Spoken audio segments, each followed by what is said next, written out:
Сәлем оқырман, менің арнама қош келдіңіздер. Егер де менің видеоларым ұнап жатса, онда лайк басып, комментарий қалдырып, достарыңызбен бөлісуді ұмытпаңыздар. Достар, біз алдыңғы сабақта артикльдер туралы өткен болатынбыз. Артикльдер негізінен белгісіздік және де белгілі артикльдер деп бөлінетінін білеміз. Белгісіздік артикльдерді алдыңғы сабақта қарастырған болатынмын. Бүгінге сабақ белгілі артикл the артиклін қарастыру. The артиклі негізінен жалпы анықтауыш ретінде белгілі болып табылады. Ол қалай десеңіздер, мысалы, сөйлеуші және де оны естуші адам екі жақта біліп тұрған сөзді айтсақ болады. Мысалы келтірейін. Could you open the door, please? Есікті ашып жібере аласыз ба деп айтайық.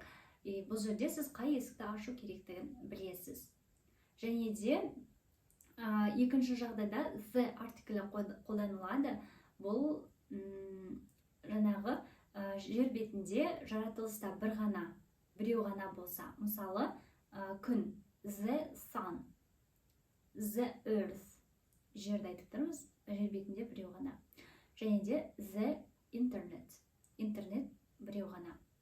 Және де үшінші жағдайда the артиклі қолданылады. Бұл суперлатив жағдайында. Суперлатив дегеніміз бұл күшейтпелі жай. Яғни the best, the most dangerous, the most beautiful деген сөздерде the артиклі қолданылады. Мысал келтірейік сіздерге түсінікті болу үшін. It's the best restaurant in town деп айтайық. Бұл жердегі қаладағы ең үлкен ресторан екенін айтып тұрмыз. Енді достар, артикль қойылмайтын жерлерді қарастырайық. Артикль қандай жағдайда қойылмайды? Бірінші, жай ғана сөйлеп тұрған кезде. Мысал келтірейік.